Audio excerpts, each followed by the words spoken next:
Well, got a bit of sanding and undercoating on the coach house on Friday, and the idea was to paint it on Saturday with a top coat, and we had a big storm yesterday.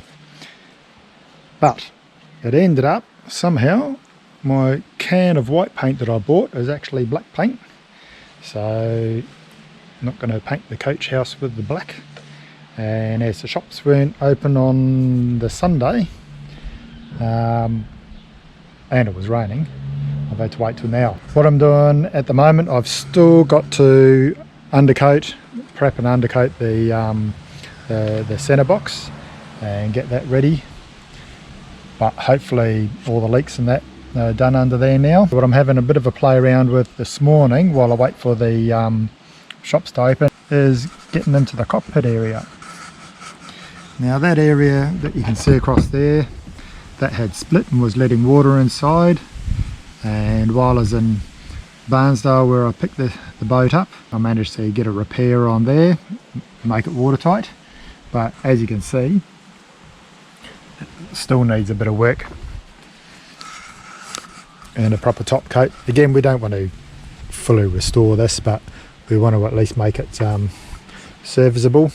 These rubbing strakes that were on here, just little pine strakes that were a bit rotten, and I was sort of just going to chop off the ends and leave what's still good in place, but for the effort I think I'm just going to take them right off and probably sand back and put another bandage of glass over that just to reinforce this area. She is a bit of an old boat, so I'd say it was done back in the days before of epoxy, and could probably just use a decent bit of glass there. These are actually nuts and bolts rather than screws, which is a bit of a nuisance when you're trying to do it single-handed, so I may end up just chiseling off the timber and getting the angle grinder, cutting them off, punching the rest through, filling them up,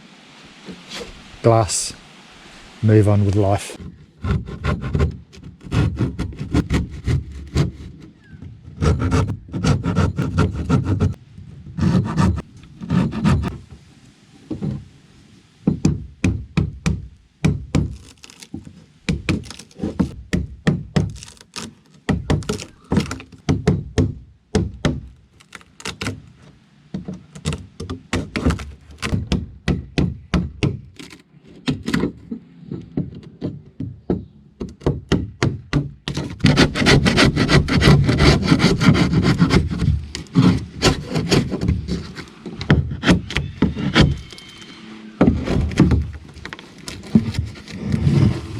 Yeah, we don't want to leave that timber there, holding moisture.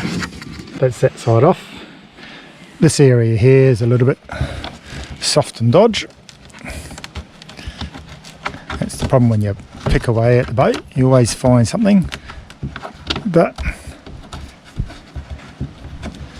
I might end up just cutting that section out and putting another patch in there, and that'll fix them up.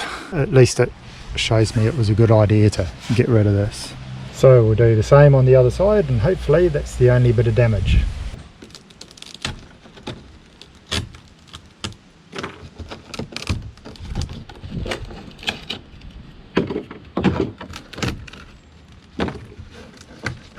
Well, once again we start work again without turning the camera on, but anyway, that was our little bit of rot in that section. I haven't got myself a little sonic saw at the moment, so I just use the cutting disc on the angle grinder. That's why it's a bit singed at the edges. And we haven't got any more 3mm ply, but we've got this bit of hardwood here, so that's about to the right length there. I'll just get my little plane out and bring that down to size, and I should be able to glue that in, and the job will be done. Although I've just dropped it inside. Oh, can I get it? Probably not. Oh dear, more boat yoga.